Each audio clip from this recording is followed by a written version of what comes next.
তো হ্যালো বন্ধুরা, আজকে রান্না করছি ডিম আলুর চপ। তো এটা বানাতে বেশি কিছু লাগে না। প্রথমে আলু সেদ্ধ লাগে একটা, আমি দুটো আলু কেটে সেদ্ধ করে নিয়েছি। তো সেটা আমি স্ম্যাশারের সাহায্যে নয়, হাত দিয়ে আলুটাকে মেখে নিচ্ছিলাম। আর এর মধ্যে বেশি কিছু সামগ্রী লাগে না, শুধুমাত্র কাঁচা লঙ্কা, পেঁয়াজ, টমেটো, আদা আর রসুন কুচি লাগে। তো এগুলো দিয়ে ভালো করে আলুর সেদ্ধটাকে ভালো করে মেখে নিতে হবে, যাতে সব পেঁয়াজ টমেটোর সাথে মাখা হয়ে যায়।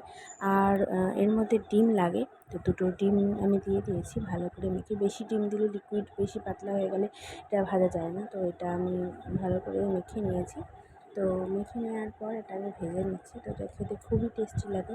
তো যদি তোমাদের ভালো লেগে থাকে আর তোমরা বানাতে চাও, বানাতে ইচ্ছা করে তোমাদের, তো আমার এই ভিডিওটা দেখে বানাতে পারো। এমন কিছু কঠিন নয়। তো এটা যে কোনো কিছু খিচুড়ি, গরম ভাত সব কিছুর সাথে ভালো লাগে। তো আমরা এটা খিচুড়ির সাথে খেয়েছিলাম। তো জানাবে কেমন হলো। আর যদি ভালো লাগে লাইক, কমেন্ট, সাবস্ক্রাইব করে দেবে আমার চ্যানেলটাকে। ধন্যবাদ।